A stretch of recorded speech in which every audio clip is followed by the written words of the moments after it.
Kembali lagi dengan saya yang akan membacakan novel berjudul Terpaksa Menikahi Pak Ustadz.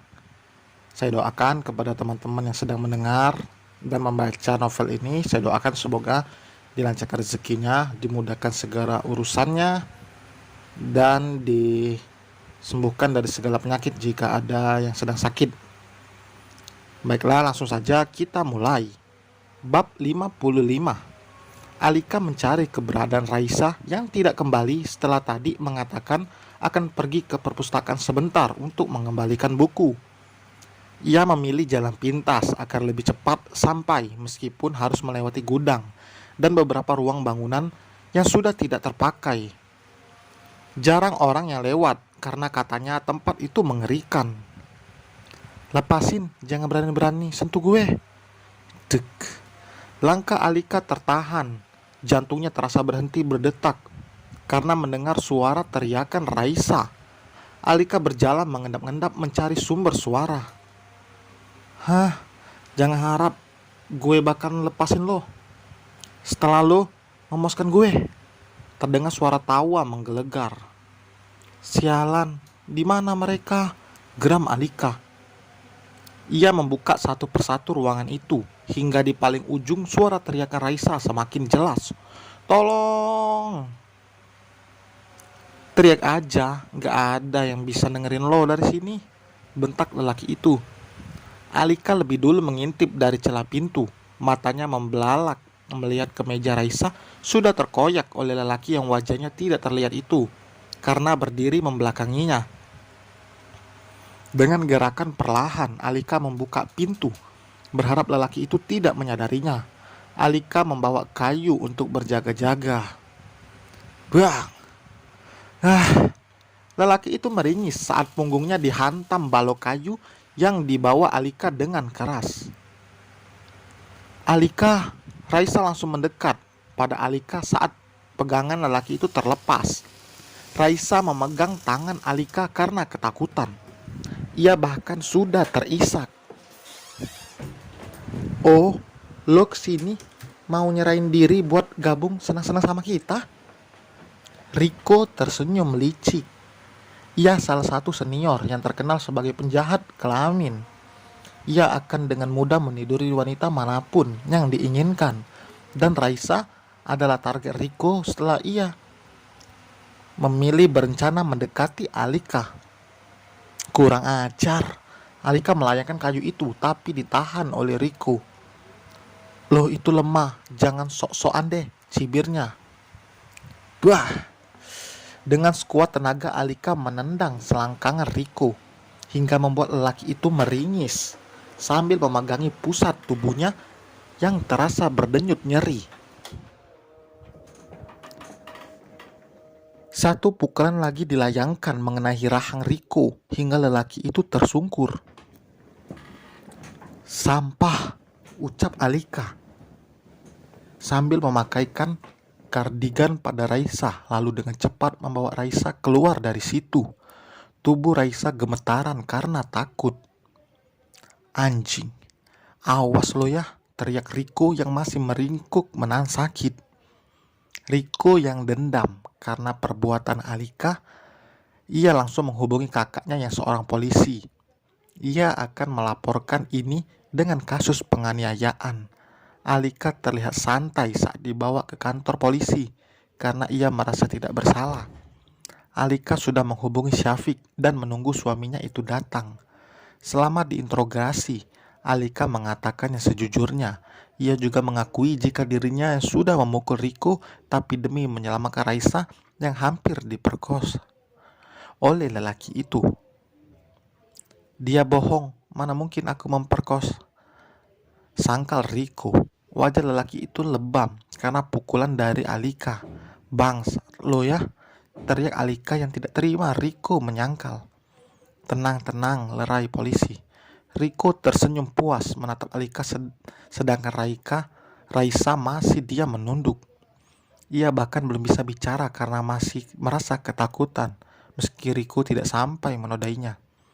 "Bapak juga gimana sih? Teman saya itu korban dan hampir diperkaos. Harusnya dia yang Bapak interogasi," Sungguh Alika menatap sengit pada Riko. Anda punya bukti apa kalau Riko berniat melakukan itu? Selidik polisi bernama Ricky itu. Astaga, tadi saya udah jelasin panjang lebar, terus sekarang Bapak tanya ulang. Bapak ini niat nggak sih jadi polisi? Masa nyuruh saksi buat ngulang lagi cerita soal kejadian itu?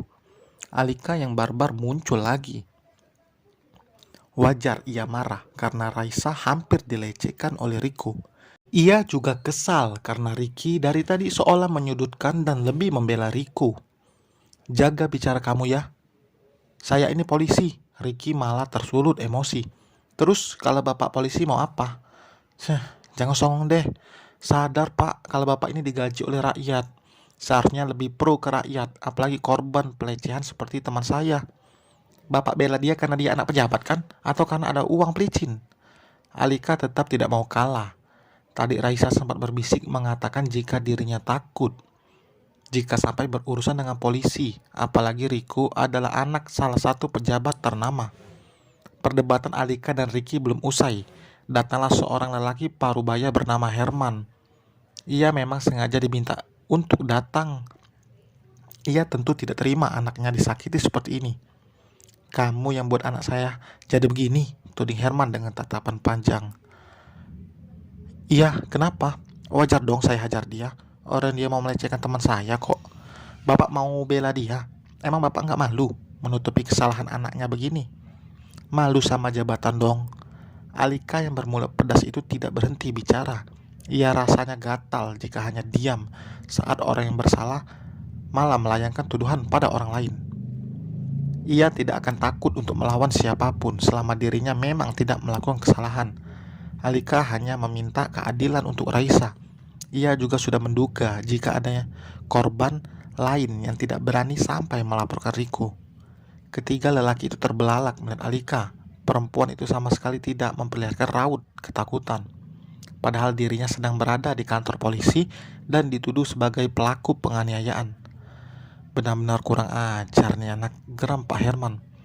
Nggak usah ngatain saya pak, yang kurang ajar itu anak bapak. Kamu. Tangan Pak Herman yang akan menampar Alika ditahan oleh seorang yang baru saja datang. Jika 1 detik saja, mungkin perempuan itu akan mendapatkan cap 5 jari di pipinya. Pak, tolong selesaikan baik-baik. Tidak perlu pakai kekerasan. Mas, Alika langsung mendekat ke arah Syafiq. Bisa jelaskan apa yang terjadi? Tanya Syafiq. Pak Ustadz, sedang apa di sini? Tanya Pak Herman dengan nada suara yang kini menjadi lembut. Istri saya menelpon dan meminta saya untuk datang ke kantor polisi, jelas Syafiq. Jadi, dia istri Pak Ustadz. Pak Herman tergagap, wajahnya menjadi pucat. Ia tahu betul siapa Syafiq, lelaki muda yang selalu mengisi acara kajian yang diadakan baik di kantor maupun di luar kantor. Terakhir Pak Herman bertemu Syafiq sedang mengisi kajian di rumah Pak Handoko, kakaknya Pak Herman. Syafiq dan Pak Handoko sangat dekat. Bahkan Pak Handoko sudah menganggap Syafiq seperti anaknya sendiri. Syafiq adalah salah satu orang yang disegani Pak Handoko, meski Syafiq lebih muda darinya. Pak Herman memang takut jika Syafiq akan mengatakan semua ini pada Pak Handoko, karena selama ini Pak Herman dengan susah payah membangun citra baik di depan kakaknya agar ia bisa ikut naik menjadi pejabat. Dan bisa saja karirnya hancur saat Syafiq mengatakan semuanya. Mas, aku gak salah, aku cuma mau bantuin Raisa yang hampir berkaos sama si tikus god itu, jelas Alika sambil menatap Riko. Loh, maaf Pak Ustadz, anak saya memang salah. Pak Herman memotong ucapan Riko, membuat semua orang menjadi heran. Tadi lelaki itu membela anaknya, sekarang saat ada Syafiq, ia malah mengakui kesalahan anaknya. Padahal kepalanya gak kebentur, kok jadi berubah gitu ya ngomongnya, gumam Alika. Dan bersambung, terima kasih teman telah membaca. Jangan lupa untuk subscribe yang belum subscribe. Bye.